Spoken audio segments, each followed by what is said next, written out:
어떤 의미에서는 마지막 기별입니다. 아멘. 우리에게 주신 이 기별을 우리가 명백히 알아야 돼요. 그리고 우리가 백성들은 정말로 그 현대 진리의 말씀을 통해서 영적 떡을 먹기를 굉장히 갈급하고 있어요. 그렇죠? 이 세상 지금 지구촌이 지금 정말로 그런 영혼들로 가득 차 있습니다. 지금. 하늘에 그 정말 신령한 그 살아계신 하나님의 임재를 갈구하는 그 영혼들로 가득 차 있어요. 그렇죠? 어떤 의미에서는 탕자들이랄까요? 그렇죠? 이 지구촌에 이 탕자들의 탕자들. 그래서 이 생사를 가름하는 기별에 우리가 이 뭐랄까 명백한 메시지를 전하지 않으면 안 돼요. 책임이 있습니다. 우리. 그렇죠? 그들 영혼의 피가 우리의 이 말씀에 그걸 지금 기다리고 있어요, 사실은. 그래서 1844년부터 시작된 이 조사 심판 관계 잘 우리가 알아야 된다는 겁니다. 그래서 다시 반복해서 여러분과 함께 또 여러분께서 만일 질문이 있으시다면 적어 놓으셨다가 질문하시고 그래서 같은 보조로서 정말로 예수님을 개인의 구주로 우리가 영접해서 우리의 생애를 통해서 만군의 사랑의 하나님이 나타날 수 있도록 말이죠. 예수님의 생애는 아버지만이 나타났다 그랬습니다. 그 생애에 자기 복이었습니다. 처음부터 마저. 그죠? 내 뜻대로 마옵시고 아버지 뜻대로 해달라고. 그러니까 예수를 통해서 누가 나타나냐면 사랑의 하나님이 나타나, 사랑의 아버지께서 나타났다 그랬어요. 그 생애를 통해서 말이에요. 우리도 그렇죠. 이 정말 진짜 이 하늘 아버지 품을 떠나서 방황하는 그 영혼들에게 다시 한번 그 사랑의 하나님을 만날 수 있도록 하는 것이 또 어떻게 만날 수 있는가 그 방법을 우리가 가르쳐 주는 것이 우리가 전할 기별이라고 이렇게 생각을 합니다. 아멘. 그래서 아까도 말씀 드렸지만은 우리가 이 셋째 천사의 기별이 주어진 그 배경을 아주 명백히 또 알아야 되고 여러분 아시죠?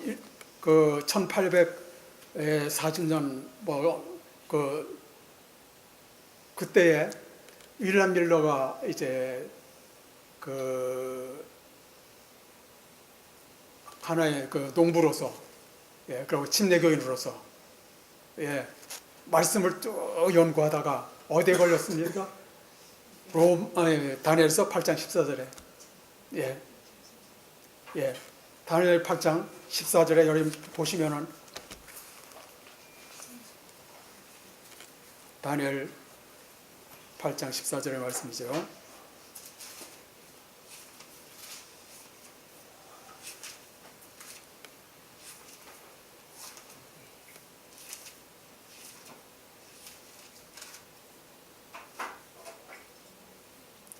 다니엘 8장 14절 그가 내게 이르되 2300주야까지니 그때에 성소가 정결하게 되리라.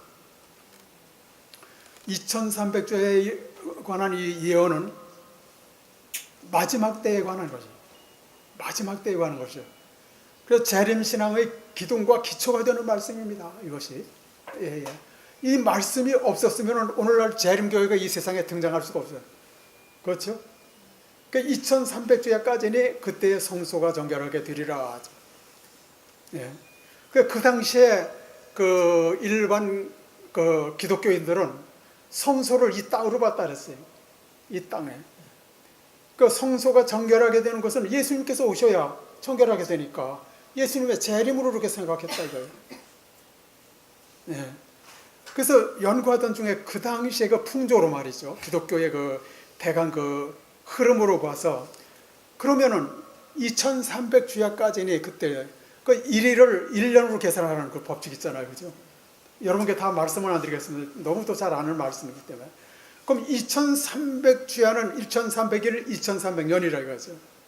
그 2300주야까지는 그때 성소가 정결하게 되리라 하는 말씀은 2300년이 차면 그때에 예수님께서 재림하신다. 그때 하나도 의심하지 않았어요. 또 그때 기독교의 그 보통 그 관념이 그랬으니까 말이죠. 그러면 2300년의 그 기산점이 언제부터 시작됐느냐 하면은 예수님께서 재림하실 그 때가 나와요, 안 나와요? 나온다 이거예요. 기산점이라 그러죠. 기산점. 예, 그것이 여러분 언제 알았어요? BC 457년이었다 이거죠. 그렇죠? 457년. 예.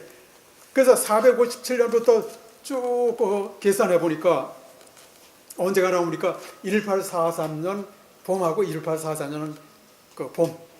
그때 틀림없이 예수께서 오신다 해서 첫째 천사의 기별이 시작됩니다. 예. 사실은 첫째, 둘째 천사에 의한 이 재림 기별은 신랑을 맞으러 나오라 그거예요. 신랑 오신다. 신랑 맞으러 나오라. 그런데 그때에 오시지 않았어요. 그죠? 첫째 천사의 기별 때. 첫째 천사의 기별 듣고서 신랑이 오신다니까 어떻게 했어요? 기독교인들을 바짝 깨가지고 어떻게 했어요? 주로 미국을 중심으로 했어요. 기독교 국가인 미국에서 이런 기별이 딱 들리니까 말이죠.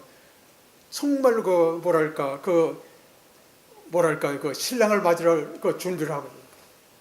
그런데 전한 그 기별이 그때 오시지 않았다 이거죠. 그죠? 그런데 1844년 여름에, 그러니까 이게 첫째 기별될 때 교회에서는 어떤 일정한 윌리엄 밀러가 말이죠. 이 교회의 그 영혼들을 재림교를 받아준 기회를 이 교회라는 특별한 교회가 없었어요. 교회마다 감리교, 이제 침례교, 모든 성결교, 모든 교회들이 기별을 듣고 신랑 맞으러 나오다가, 그러니까 교회에 막 그냥 재림교인들이 그 재림을 기다리는 그 교인들이 막 불어나니까 교회 좋아했겠죠, 그죠? 목사님들이. 그런데 오시지 않았어요. 예. 그런데 오시지 않고 그 후에 1844년 여름부터 어떤 기별이 전냐면은 1844년 가을에는 예수님께서 오신다는 거예요. 아닥사스다 왕이 중건령이 그 봄에 내린 게 아니고 그 가을에 내렸다. 그래서 날짜까지 언제 10월 22일이라는 거예요. 그때 예수님께서 오신다. 그래서 둘째 천사의 기별이 전해지고, 그런데 둘째 천사의 기별은 어떻게 돼요? 이 기별을 전했을 때에 오시지 않을까? 안 오니까 목사님들이 재림이란 말을 이 교단에서 할 수 없겠어요. 이 기별을 전하면 다 내쫓았어요. 이 기별을 다 받지 않았을 때 갑자기 어떻게 했어요? 빛이 왔을 때 빛을 받아주지 않고 안 받았을 때 어둠이 임했다. 바벨론 상태가 됐다. 예, 그 상태가 말이에요. 그런데 둘째 천사의 기별은 어떻게 돼요? 확실한 메시지예요. 이거는 오신다. 정말 날짜까지 딱 포함되어 있다. 10월 22일 날 1840년. 그래서 이때에 두 무리가 생겼다는 거예요. 열처녀의 비유. 예, 열처녀의 비유. 그래서 어리석은 처녀와 슬기로운 처녀예요. 슬기로운 처녀들은 어떻게 했어요? 등잔은 뭔지 아시죠? 여러분, 말씀에 불을 붙였다 이거예요. 그 기름이 있었다 이거예요. 기름에 그 등잔에 기름이 있어가지고 기름이 활을 타고 올라야 될 거 아닙니까? 그런데 어리석은 처녀는 그 등에 자신의 말씀 속에 성령께서 역사하지 않으니까 그 말씀이 육신 속에 들어올 리가 없습니다. 다른 사람이 재림기별 전하니까 정말 두려워한 가운데 진짜 예수님을 맞이할 그런 준비가 안 돼 있어요. 그냥. 그러나 슬기로운 처녀는 어떻게 했습니까? 가진 그 그릇에 기름을 담고 있었다. 이거. 기름이 뭐라 그랬습니까? 기름이 성령이라 그랬어요. 성령은 다른 말로는 그리스도의 임재입니다. 그래서 슬기로운 처녀는 그때 예수님께서 오시면 예수님 영접할 수 있어요, 없어요? 영접할 수 있어요. 그러나 그 영접할 수 있는 그 슬기로운 처녀는 극히 소수였어요. 여름에 약 5만 명이 나왔다 그랬죠, 교회에서. 5만 명이 나왔다. 그러니까 거의 거부하고 단지 소수의 무리들이 1844년 10월 20일 날 이때 틀림없이 온다고 해서 마음으로 환영하면서 품성 준비하면서 예수님을 기다릴 준비합니다. 이것이 셋째 천사의 그 밤중소리죠. 밤중소리야. 신랑이 오다가 맞으라. 예. 그런데 10월 20일을 안 오셨어요. 그러니까 첫째, 둘째 천사에 의한 재림기별은 큰 실망을 불러일으켰는데 실망의 원인이 성소 문제였다 하는 거예요. 성소 문제예요. 예. 바로 성소의 문제. 그 성소를 다시 연구해 보니까 이게 어디가요? 이 세상이 아니고 하늘 지성소에 오셨다는 거예요. 셋째 천사의 기별을 알려면 셋째 천사의 기별이 주어진 배경을 우리가 먼저 알아야 돼요. 예. 그래서 하늘 성소에 지성소에 들어가신 것을 이 세상에 오신다 그래서 예수님께서 있어서 오셔서 재림운동이 일어났다는 거. 그런데 큰 실망을 일으켰는데 실망의 원인은 성소 문제였다는 거. 그래서 성소 문제가 성소가 과거와 현재와 미래의 빛을 비추어줬다는 거예요. 그래서 하늘 성소의 지성소에 들어가셔서 율법이 들어있는 법궤 앞에 서셨을 때 셋째 천사의 기별이 시작됐다는 거예요. 이것이 초기 문제 254페이지에 나옵니다. 초기 문제 253페이지는 어떤 그 말씀이 나오냐면은 예수님께서 십자가에 돌아가셨다. 그럴 때 지상 성소의 휘장이 찢어졌어요. 그렇죠? 지상소의 휘장이 찢어지면서 뭡니까? 십자가 피로 지상 성소가 지나고 하늘 성소가 그 문이 열렸다는 거예요. 예, 하늘 성소. 그래서 우리가 이게 차근차근 우리가 순서대로, 왜냐하면 이 셋째 천사의 기별은 대본의 셋째 천사의 기별이 아닙니다. 첫째 천사의 그 배경이 있어요. 배경이 있고 첫째 천사의 기별이 전이고 둘째 천사의 기별, 그 다음에 셋째 천사의 기별은 첫째 받아들인 사람이 그 어떻게 뭐 재림을 믿느냐고 막 조롱하는 그 틈새에 있어 둘째 천사의 기별 그때도 안 오셨어요. 그 자기 믿음으로 자기가 쓰든지 자빠지든 넘어지든지 할 수밖에 없었다 그랬어요. 우리 이 기별 발달, 그래서 셋째 천사의 기별이 등장하는 겁니다. 그런데 엘렌 화이트는 그랬어요. 대부분의 우리의 신자들이 셋째 천사의 기별이 어떻게 시작되는지를 그걸 거의 모르고 있다 그랬어요. 그런데 그래서 이게 말이죠. 우리가 명백히 알아야 된다. 2300조의 그 배경 맞아. 마지막 때에 관한 것에서 재림 진행의 기초가 되고 기둥이 되는 것이 2300조에 대한 예언이었다. 그런데 예언상으로 근데 그 오실 날 오시지 않으니까 대실망을 하는데 실망의 원인은 성소 문제였던 거예요. 셋째 천사의 기별은 성소 기별입니다. 성소 기별이에요. 그래서 하늘 성소의 지성소에 들어가셔서 율법이 들어있는 법궤 앞에 섰을 때 셋째 천사의 기별을 보내셨다는 거예요. 그래서 믿음으로 만나는 의인은 율법이 없이 이해할 수가 없는 거예요. 사실은 의란 뭡니까? 의란 율법을 순종하는 것이 그죠? 의가 율법 지키는 거예요. 예. 율법은 근데 뭘 요구하냐면 의를 요구한다 이거죠. 완전한 순종, 완전 의. 예. 근데 우리의 의로선 순종도 못하고 뭐 더러운 옷 같다고 그랬잖아, 인간의 모든 것이. 예. 그래서 이런 말씀이 있습니다. 구속사업의 도표가 있는데 말이죠. 달려가면서도 읽을 수 있도록 하라. 진리는 너무도 두드러져서 달려가는 자도 읽을 수 있게 될 것이다. 교회 증언 7권 25페이지에 달려가면서도 읽거든. 그리스도의 의를 율법과 관련시켜 제시한 기별, 믿음으로 말미암아 의를 그리스도의 의를 율법과 관련시켜 제시하지 않으면은 이것이 제대로 뭐랄까요, 제대로 빛을 발하지 못합니다. 그래서 예수님이 하늘성소의 지성소에 들어가셔서 율법이 들어있는 법궤 앞에 서셨을 때 셋째 천사의 기별을 보냅니다. 여기에 성도들의 인내가 여기 있나니 저희는 하나님의 계명과 예수 믿음을 지키는 자리라. 이건 아까도 말씀드렸지만은 율법과 복음을 얘기합니다. 예수님은 율법도 되시고 복음도 되시죠. 그렇죠? 예수님은 율법도 되시고 복음도 되시죠. 율법 속에 있죠. 나는 너를 애굽 땅 종되었던 집에서 인도하여 낸 너희 하나님 여호와라. 선포하신 하나님이 누구라 그랬어요? 바로 예수님이라 그랬어요. 너는 나위는 다르시더라. 이건 아버지 하나님의 말씀도 되고 말씀이 육신이 되신 예수님을 가르쳤어요. 그렇죠? 우리의 유월절 양 그리스도께서 희생이 되셨느니라. 창세 이후로 죽임을 당하신 예수님이에요. 그분이 율법도 되시고 그다음에 복음도 되신다. 복음을 정말로 율법을 자기 몸으로 떼오시고 인간의 입장에서 다 순종하시고, 그래서 우리에게 그 의의 그 옷을 우리가 입혀주시는 거예요. 그래서 이런 말씀이 있습니다. 하나님의 말씀 속에는 귀중한 진리가 많이 들어있다. 그러나 오늘날 양떼들에게 필요한 것은 현대 진리이다. 현대 진리.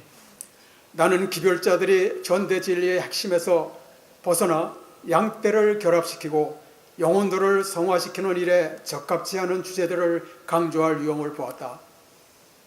그렇다면 믿음하면 이 기별을 전해야 될 텐데 어떻게 됐어요? 여기에 이런 말씀 있죠. 하나님의 말씀 속에는 귀중한 진리가 많이 들어있다. 그러나 오늘날 양떼들에게 필요한 것은 현대 진리다. 대강 자랑하는 것이 그겁니다. 재림교회에서 자랑하는 것이 하나 있는데, 우리는 하나님의 말씀을 정말 말씀만을 믿는다. 그러나 진짜 이 현대 진리는 뭐예요? 현대 진리는 뭐냐면 하나님의 말씀 속에는 귀중한 진리가 많이 들어있다 이거예요. 그러나 그 기별 중에서도 오늘날 양떼들에게 필요한 것은 1844년 하늘 성소 지성소에 들어가셔서 율법이 들어있는 법궤 앞에 나타나신 그 어린 양, 나의 피 하면서 외치시는 그 어린 양, 그 메시지가 필요하다 이거예요. 무슨 말씀이죠? 예수님 하늘 성소 지성소에 와 들어계시는데, 물론 하나님의 말씀 속에는 예수님을 다 표현했죠. 그러나 어디에 계신 예수님이세요? 하늘 성소 지성소에 들어와 계신 예수님을 우리가 붙잡아야 된다는 거죠. 예. 연애 씨는 그랬어요. 나는 기별자들이 현대 진리의 핵심에서 벗어나 양떼를 결합시키고 영혼들을 성화시키는 일에 적합지 않은 주제들을 강조할 위험을 보았다. 사단은 하나님의 사업을 망치기 위하여 이 일에 가능한 모든 수단을 동원할 것이다. 이게 사단이 아니리라.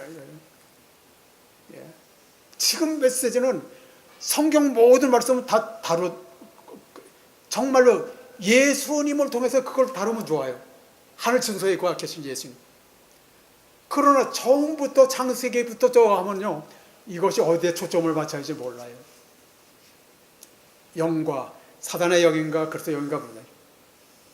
이럴 교회도 말씀만을 중심한 그 말씀 무슨 보존학교인가 뭐 있어요. 그런 거. 또 성경을 또 이렇게 또 새로 번역해가지고 이거 진짜 우리 교회가 이렇다는 있어요. 그러나 지금 양떼들에게 필요한 것은 현대 진리라. 사단은 하나님의 사업을 망치기 위하여 이 일에 가능한 모든 수단을 동원할 것이다. 예, 초계문지 63페이지에 있는 말씀입니다. 그런데 복음사역자 265페이지에는 어떤 말씀이냐면은 1844년 이후로 나는 현대 진리를 전하여 왔다 이랬어요. 언제? 엘렌 화이트는 그랬어요. 1844년 이후로 나는 현대 진리를 전하여 왔다. 그럼 현대 진리는 언제부터 시작된 거예요? 1844년 예수님께서 하늘 성소의 지성소에 들어가셔서 율법이 들어있는 법궤 앞에 섰을 때 셋째 천사의 기별을 보내주셨다. 그러니까 우리는 셋째 천사의 기별을 받고 이 자리에 모였습니다. 그죠? 그 하늘 지성소에 와 계신 예수님을 우리가 만나야 돼요. 이제 보세요. 현대 진리의 원수들은 예수께서 닫으신 성소의 문은 열려고 하고, 성소의 문을 열려고 하고, 그가 1844년에 열어놓으신 지성소의 문을 닫으려고 애쓴다. 이 말씀 중요한 거예요. 열린 문과 닫힌 문이에요. 필라델비아 교회 맞을 때 내가 너희 앞에 열린 문을 두었을 때 닫을 사람이 없다 그랬죠. 그죠? 그런데 열어놓으신 지성소에 들어와야 될 텐데 그 문은 닫으려고 하고 닫은 성소의 문을 열려고 한다.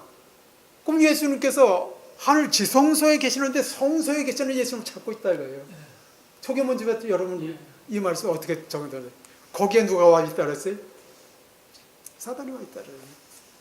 그러니까 우리는 오늘날 정말로 예수님 하늘 성소 지성소에 들어와 계신 예수님을 우리 포도나무로서 우리가 가지로서 그 관계를 맺어요. 아멘. 예. 그 여기에 무슨 말씀이 있으냐? 현대 진리의 원수들은 예수께서 닫으신 성소의 문을 열려고 하며 그가 일발사산을 열어놓으신 지성소의 문을 닫으려고 애를 쓴다. 그러나 지성소 안에는 여호와의 손가락으로 기록한 10가지의 계명이 새겨진 돌기가 들어있는 법궤가 있다. 이거 참 굉장히 파워가 있는, 권세가 있는 말씀입니다. 예. 그래서 율법은 우리에게 죄를 드러내고 그리스도께 대한 우리의 피를 느끼게 한다. 그죠? 그 다음에 어떤 말씀이냐면, 사람이 귀를 돌이키고 율법을 듣지 아니하면 그의 기도도 가증하니라. 명백합니까? 명백한 말씀이에요. 예. 이것이 현대 진리예요. 예. 마지막 특별이고. 예. 사람이 귀를 돌이키고 율법을 듣지 아니하면, 그럼 개신교 상태 어때요 지금? 예, 율법이 피했다, 십계명까지 피했다. 참, 예, 이게 너무너무한 말씀이에요. 그래서 그들에게 정말로 믿을 없는 의를 전할 때에 율법과 관련시켜 우리가 제시해야 된다. 왜냐하면 의 자체가 율법을 지키는 게 의니까.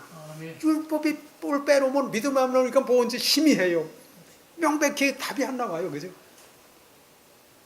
예. 그리고 로마서 3장 19절로 한번 봅시다. 로마서 3장 19절부터.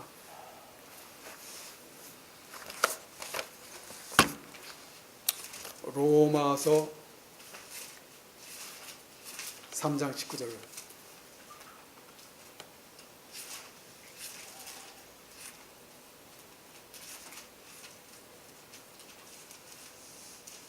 예. 다 같이 한번 보세요. 우리가 알거니와 무릇 율법이 말하는 바는 율법 아래 있는 자들에게 말하는 것이니 이는 모든 입을 막고 온 세상으로 하나님의 심판 아래 있게 하려 함이라. 모든 입을 막고, 예수님은 친히 모든 사람을 아시며 사람의 속에는 것을 아신다 그랬어요. 하나님의 율법은 마음속의 거울입니다. 마음속의 모든 더러운 것을 들여다보는 거울이에요. 그 거울로 딱 들여볼 때 인간 마음속에 아까 뭐가 있다 그랬어요? 이 모든 악한 것이 속에서 나와서 사람을 더럽게 한다. 이 타락한 인간의 본성을 아는 게요, 이 마지막 위기의 때에 하나님의 백성들을 붙들어주는 닻이에요. 이 타락한 인간의 본성을 모르면요, 자기가 최고로 알아요. 정말로 더러운 걸로 가득 찬 이 마음을 갖고 나는 부자다, 부여야 부족한 것이 없다 하는 게 라오디게아 상태예요. 안 그렇습니까? 그래요. 타락한 인간의 본성을 명백히 알아야 된다 이거예요. 이 모든 악한, 예수님은 친히 모든 사람을 아시며 사람의 속에 있는 것을 아신다. 모든 사람이란 우리도 포함되고, 그죠? 지구촌 70억 다 그래. 그 마음속에 들끓이는 죄가 겉으로 나타난 게 살인이고 간음이고 성폭력, 모든 게 이 사회를 더럽게 한 게 이거예요. 그 배후에 누가 있어요? 사단의 거짓 영, 세상 영. 우리는 하나님께로부터 온 영을 받아야 돼. 하나님께로부터 온 영만이 세상 영을 내줄 수 있어요. 우리 스스로 내줄 수 없습니다. 아무래도 마음을 점령하고 있는 악한 세력을 우리 스스로 내줄 수. 그리스도께서만이 성전을 정결하게 할 수 있다.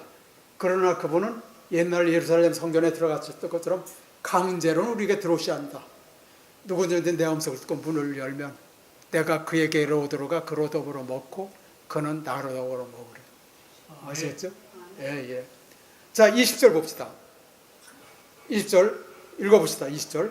그러므로 율법의 행위로 그의 앞에 의롭다 하심을 얻을 육체가 없나니 율법으로는 죄를 깨달음이니라. 율법이 아니고는 내가 죄를 지었는지 알아요, 몰라요? 율법이란 마음속의 거울이 없으면 어떻게 되는 거예요? 이건 뭐 죄가 뭐고 의가 뭔지 하나도 모른다 이거예요. 그럼 개신교의 상태가 이렇다 이거예요. 우리 개신교, 우리 어떤 장로님과 어떤 목사님들이고 우리는 올바로 이 말씀을 제시해야 돼요. 현대 진리로서 말이죠. 예, 그래서 믿음으로 말하는 의를 주장하지만은 그건 믿음 없는 의가 아닙니다, 사실. 예, 그때 이제 안식일의 중요성도 나오고 다 나올 수가 있어요. 예. 그래서 그러므로 율법의 행위로 그의 앞에 의롭다 하심을 얻을 육체가 없나니 율법으로는 죄를 깨달음이니라. 그 다음에 21절 한번 읽어봅시다.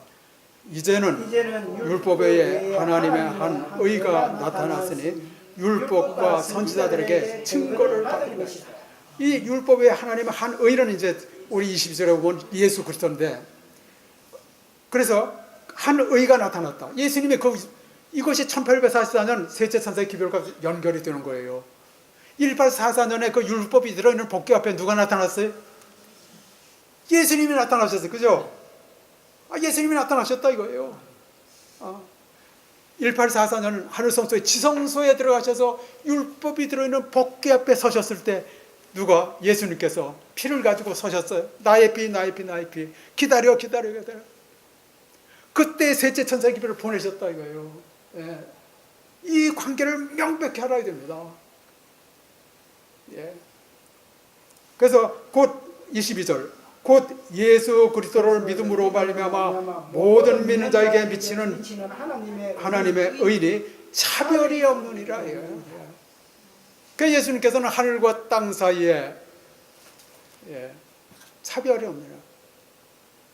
그 하늘과 땅 사이에 당신의 십자가를 세우시고 당신의 율법으로 우리에게 죄를 드러내시면서 당신의 성령으로 우리에게 들어오신다 이거죠. 예. 그 다음에 31절.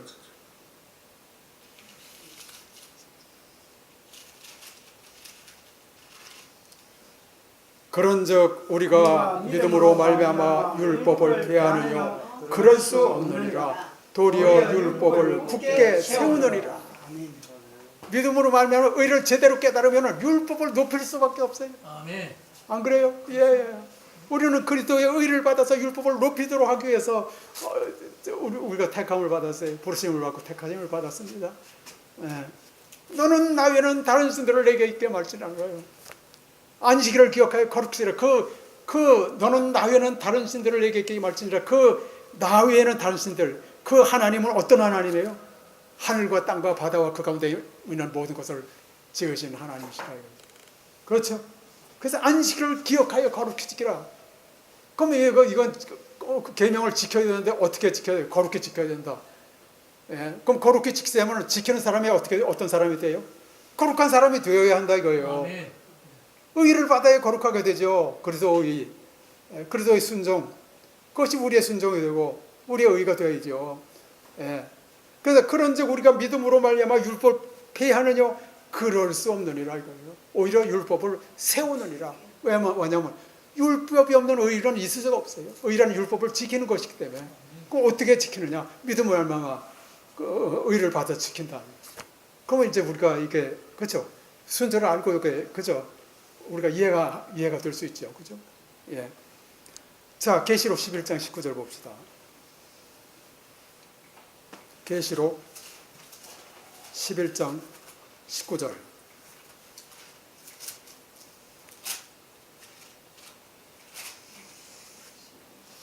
예, 여기 어떤 말씀이냐면 이에 하늘에 있는 하나님의 성전이 열리니 성전 안에 하나님의 언약궤가 보이며 또 번개와 음성들과 우레와 지진과 큰 우박이 있더라. 예수님께서 시내산에서 율법 선포하셨을 때 산이 진동하면서 떨었다 했어요. 우레와 불꽃 가운데서 정말로 거기서 예수님께서 이 말씀을 선포했어요. 아버지께서 그 옆에 또 계셨다 그랬어요. 말씀은 사실은 예수님을 가리키고 예수님 말씀은 누구의 말씀이에요? 하나님의 말씀이었어요. 예, 우리가 말씀을 다룰 때 이거는 예수님의 말씀이고 하나님의 말씀이라 이거죠. 인간의 말로 표현이 됐지만 여기에는 신성이 곁들여 있다 이거죠. 그런데 단지 십계명만은 이건 하나님의 손가락으로 직접 쓰셨기 때문에 여기에 누구든지 타치를 못하는 거예요. 안 그래요? 네. 1.1에도 이 하늘과 땅이 다 없어지었죠. 내 말은 없어지지 않는다 그랬죠. 누가 했어요? 예수님께서 하신 말씀인데 하나님의 그 당당한 말씀이에요. 그런데 어떻게 안식일만 또 변경됐다 뭐 이럴 어떻게 할까? 마귀만이 할 수 있는 거 아닙니까 그게? 예. 그래서 십계명 잘 보면은 거기에서 하나님의 인이 있는 거, 정말로 참 하나님이 누구신 거를 명백하게 드러나는 계명이 넷째 계명이라 이거예요. 그 넷째 계명과 첫째 계명을 삼은 그 사단과의 전쟁, 그래서 사단과의 전쟁이 인간 통로들을 통해서 나타날 때 어떻게 돼요? 안식을 교회가 거룩히 지키는 이 정말로 믿음으로 의를 제대로 깨달은 사람에 의해서 이 세상이 완전히 경고를 받게 되고, 예, 그래서 하나님의 백성이 누구인지 여기서 알게 되는 거라. 예. 그래서 이에 하늘에 있는 하나님의 성전이 열리니 성전 안에 하나님의 언약궤가 보였다는 것은, 언약궤는 어디에 있어요? 하늘 지성소에 있다 이거예요. 지성소에 있다.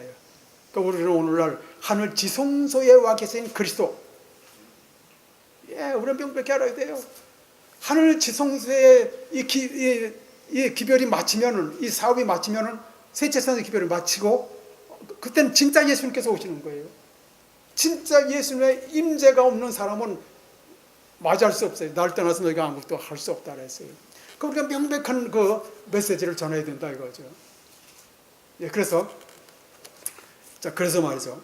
아까 말씀하셨죠. 사람이 귀를 돌이키고 율법을 듣지 않으면 그의 기도도 가증하다. 올해 일요일 그분들에게 이 말씀 그대로 증거해야 돼요. 아멘. 예, 그들이 놀라 깨가 정말 진짜 하나님을 섬기하기 위해서 그렇게 돼요. 예, 사람이 귀를 돌이키고 율법을 듣지 않으면 그의 기도도 가증하다는 것을 잠언 28장 9절에 있는 말씀이죠. 명백히 제시해야 돼요. 자, 그 다음에, 아까도 말씀드렸지만 예수께서 십자가에 돌아갔을 때 지상성소의 휘장이 찢어졌다. 피를 가지고 하늘 성소로 2300주의 예언이 끝나는 1844년 예수께서 성소의 봉사를 끝내시고 지성소에 들어가셔서 하나님의 율법이 들어있는 법궤 앞에서 계실 때 세 번째 기별을 가진 힘센 천사를 세상에 보내셨다. 이것이 셋째 천사의 기별의 배경이에요. 만일 오늘날 재림 성도들이, 만일 오늘날 재림교회 목사님들이 셋째 천사의 기별이 주어진 배경을 제대로 알게 되면요, 볼 때는, 우리가 생각할 때는 불이 일어납니다. 재림교회에 불이 일어나요. 성령과 권능의 불이 일어날 겁니다. 예. 이거는 초기문집 253페이지, 254페이지에 있는 말씀입니다. 오순절날에 놀라운 집회를 특징 지은 성령께서는 오늘날 하나님의 대사들로 산자와 죽은 자들 사이에 서 있는 사람들에게 그 능력을 나타내고자 기다리고 계신다. 1844년의 운동에 그처럼 힘있게 사람들을 격동시켰던 그 능력은 다시 나타나게 될 것이다. 셋째 천사의 기별은 속삭이는 음조로가 아니라 큰 음성으로 전해질 것이다.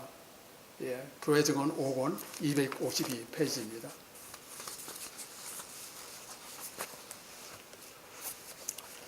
자, 그러면 예,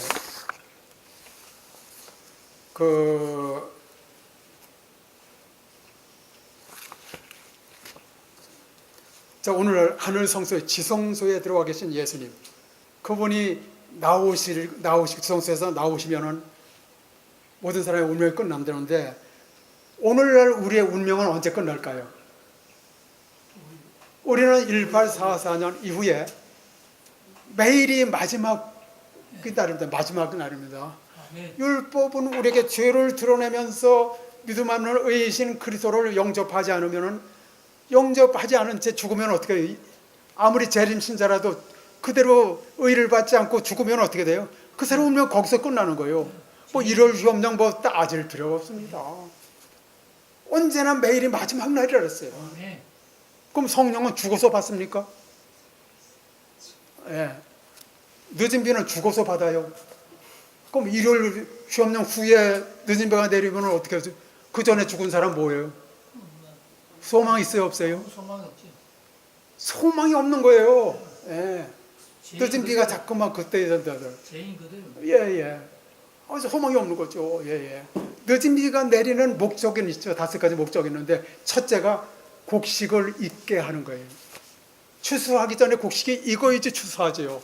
그런데 셋째 천사의 기별은 사실은 익으면서 추수하는 기별이에요. 그렇죠? 익게 하면서 추수하는 기별이라 이거예요. 동시에 일어나요, 이거는. 예.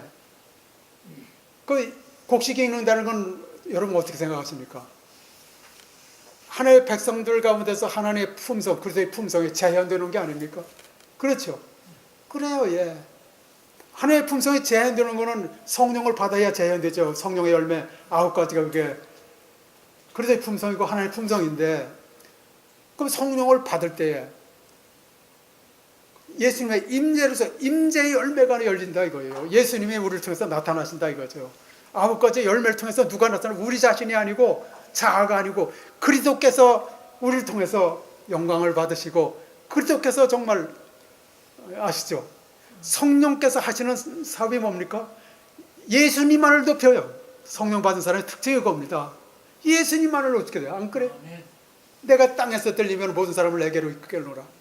예. 땅에서 들리면. 십자가에 못 박히시고 부활하신 예수님이 어떻게 영광을 받으세요? 성령을 통해서 영광을 받으시는 거예요.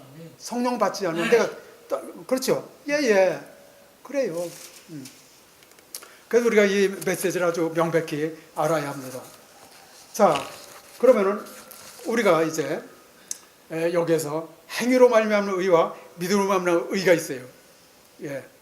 두 행위로 말미암느냐, 믿음으로 말미암느냐. 행위로 말미암는 의는 다른 말로는 자기의입니다. 자기의.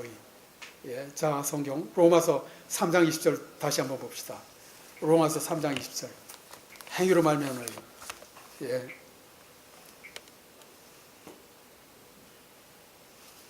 로마서 3장 20절. 여기 어떤 말씀이 있냐면은, 그러므로 율법의 행위로 그의 앞에 의롭다 하심을 얻을 육체가 있어요, 없어요? 없나니. 육체가 없나니, 다만 율법으로는 죄를 깨닫게 하느라. 예, 율법 죄를. 예, 그래서 자기의, 그리스도의 의가 아니면은 자기의 의로 설 수가 없어요. 그렇죠? 그때 자기의 의는 뭐예요? 이거는 완전히 이건 의가 아니에요. 이 속에서 정말 하나의 품성이 아닌 모든 사단의 모든 더러운 것들이 막 나온다 이거예요. 안 그래? 그렇죠? 이 악한 모든 것이 속에서 나오더라. 육신의 생각은 하나님과 원수가 되나니 이는 하나님의 법에 굴복지 아니할 뿐 아니라 할 수도 없습니다. 그러니까 예수님을 우리가 믿고 예수님을 영접하지 않으면 다른 영, 사단이 우리를 지배한다는 거예요.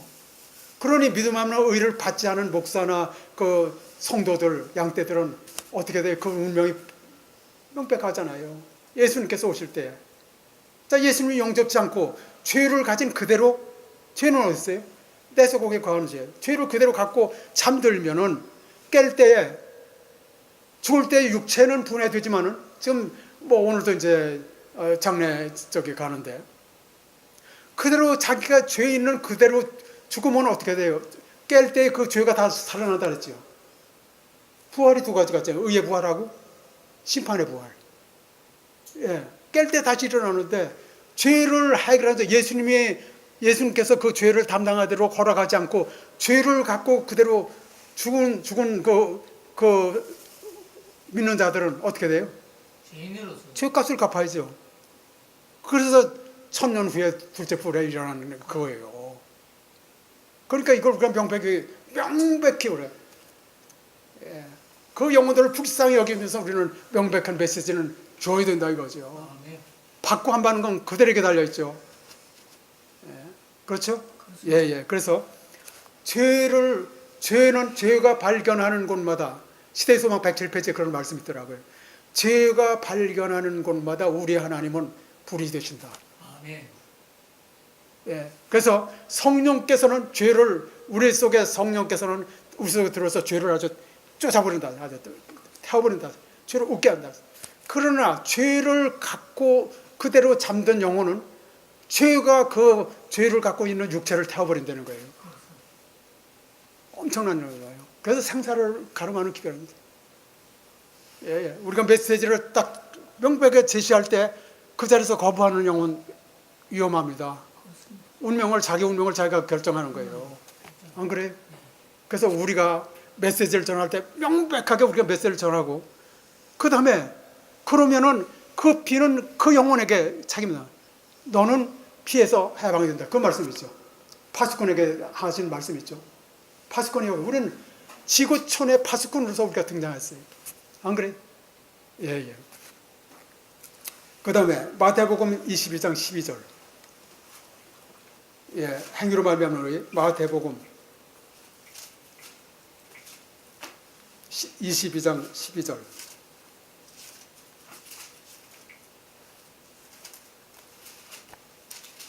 예, 마태복음 22장 12절.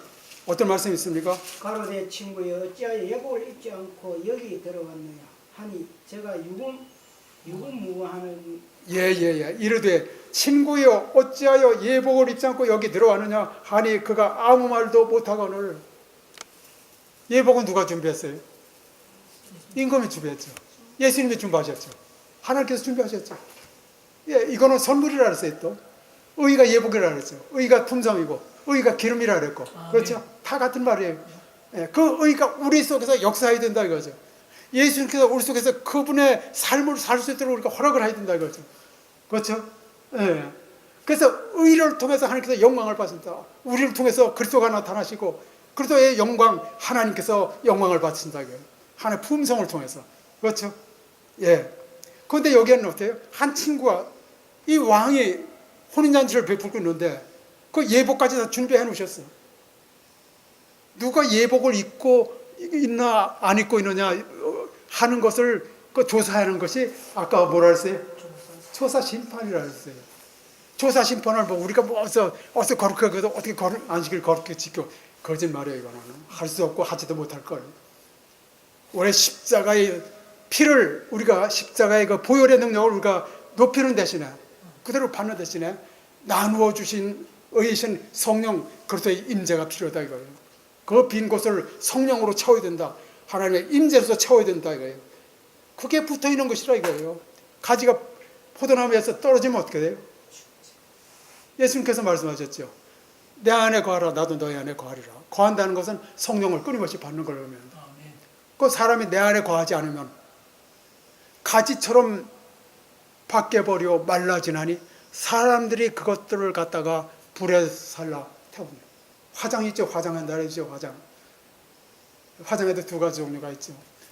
죄의 문제를 해결하고 의를 받고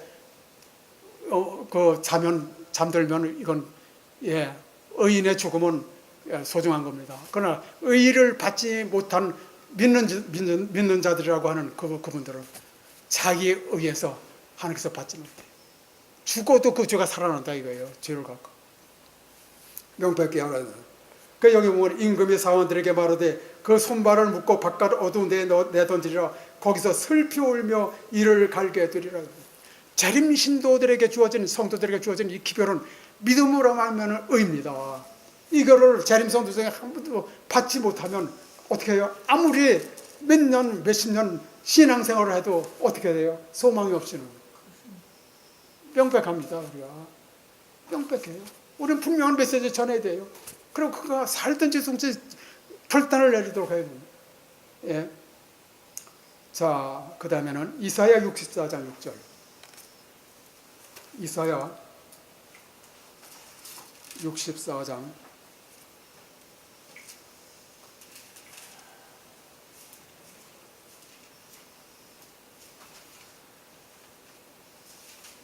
6절.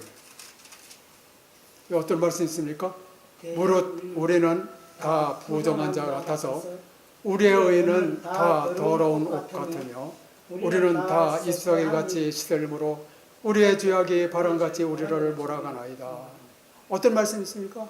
우리의 의는 다 더러운 옷입니다. 이게 자기 의라 이래요. 이게 자기 의예요. 자기 의는 믿음하는 의와는 관계가 없습니다. 이건 행위로 말미암는 의예요. 이 교도의 모든 것이 이에서 해당되죠. 뭐 착한 일을 해야 뭘 한다. 뭘 해야. 그러나 하나님께서 받지 않으신다 이거예요. 또 착한 일이 그 죄는 아니에요. 그죠? 그러나 착한 일을 공로로 삼을 때 그 의는 자기 의가 된다 이거예요. 공로는 의나 공로는 모두가 그리스도 안에 있습니다. 그때 의를 받아야 돼요. 예, 이사야 64장. 그 다음에 마태복음 7장. 마태복음 7장 21절로 23절. 예. 21절로 여기 어떤 말씀입니까? 나더러 나더러 주여 주여 하는 자마다 다 천국에 갈 것이 아니요 다만 하늘에 계신 내 아버지의 뜻대로 행하는 자라야 들어가리라. 그날에 많은 사람이 나더러 이르되 주여 우리가 주의 이름으로 선지자 노릇하며 주의 이름으로 귀신을 쫓아내며 주의 이름으로 많은 권능을 행하지 아니할까 하리니 그때에 내가 그들에게 밝히 말하되 내가 너희를 도무지 알지 못하니 불법을 행하는 자들아 내게서 떠나가라 하리라. 바로 그래요. 이게 자기의 의의 그 결과가 이렇습니다. 불법을 하는 자들은 불법을 하는 자. 여기서 우리가 좀 알아야 할 것은 율법을 지킨다. 우리는 어떤 편에서는 지키기 위해서 굉장히 노력을 했습니다. 안 그래요? 그러나 율법 지키는 것이 의를 받는 거라는 의미를 이거를 정말 옳게 깨달아야 된다. 의를 받고 그리스도의 임재가 필요하고 또 성령을 받는 게 필요해야 되는 거예요. 왜냐하면 의신 그리스도께서 우리 속에 들어오시지 않으면 그 의가 뭐예요? 의는 마음으로 믿어 의롭게 되는데 의신 예수님께서 우리 속에 안 계시면 그게 어떻게 돼요? 이거는 그냥 이론이에요. 이론이죠. 예. 그러나 그 이론이 직접 자기 인정하고 그것을 직접 자기에게 적용해라 이거예요. 적용시켜야 된다 이거예요. 예수님이 문 밖에 계시게 그냥 놔두면 어떻게 되냐 이거예요. 예수님 그분께서 내 속에 들어오셔서 그분이 살 수 있도록 내게 사는 것이 그리스도네. 사도 바울이 한 게 이거는 내게 사는 너희 안에서 행하시는 이는 하나님이시니 만물보다 먼저 계시고 만물보다 만물을 창조하신 그분께서 우리 속에 임재하시는. 그러니까 예수님께서 돌아가실 때 그 말씀 있죠. 예수님께서 돌아가실 때에 죽은 것은 마리아의 아들로서의 인성이 죽었지 하나님의 아들로서의 신성 바로 그 하나님 그러면 죽을 수가 없다 그죠? 그래서 예수님이 그랬죠. 나를 믿는 자는 죽어도 살겠고 무릇 살아서 나를 믿는 자는 영원히 죽지 아니하리니 내가 이걸 믿느냐? 여러분 믿습니까? 아멘입니다. 왜냐하면 생명이 어디에 있어요? 요한일서 5장 11절에 보면 어디서 있어요? 하나님께서 요한일서 5장 11절 봅시다. 생명이 어디 있는가?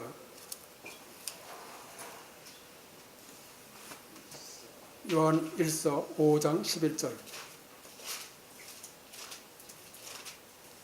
또 증거는 이것이니 하나님이 우리에게 영생을 주신 것과 이 생명이 그의 아들 안에 있는 그것이냐. 생명은 사실 우리가 없어요. 우리는 어떤 의미에서는 질그릇이에요. 그렇죠? 질그릇이에요. 질그릇. 이 질그릇에 정말 생명의 영이신 예수님을 우리가 모시고 있으면 영생을 주신 것은 우리에게 영생을 주신 것은 이 생명 그의 아들 안에 우리에게 있는 건 아니에요. 그렇죠? 예수님을 모셔야 된다 이거예요. 그렇죠? 포도나무에 붙어 있어가지고 그 생명이 우리의 생명이 되고 그의 의가 우리의 의가 되고 서로 이래서 교제가 있어요. 이거 하나님과의 교제가 필요하다 이거예요. 무슨 말씀인지 아시겠죠? 그 다음에 요한일서 3장 4절로 봅시다. 요한일서 3장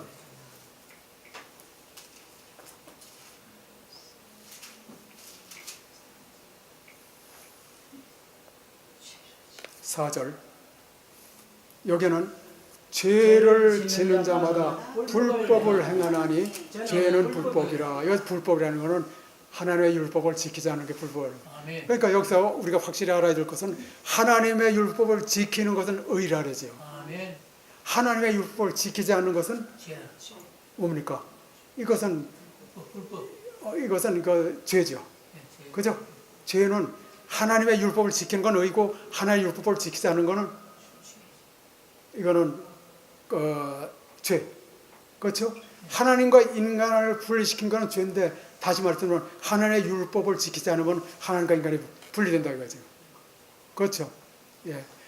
모든 고통이나 모든 어려움이나 모든 이런 우울증이나 모든 거는 인간이 하나님과 분리되었기 때문에 맞습니까?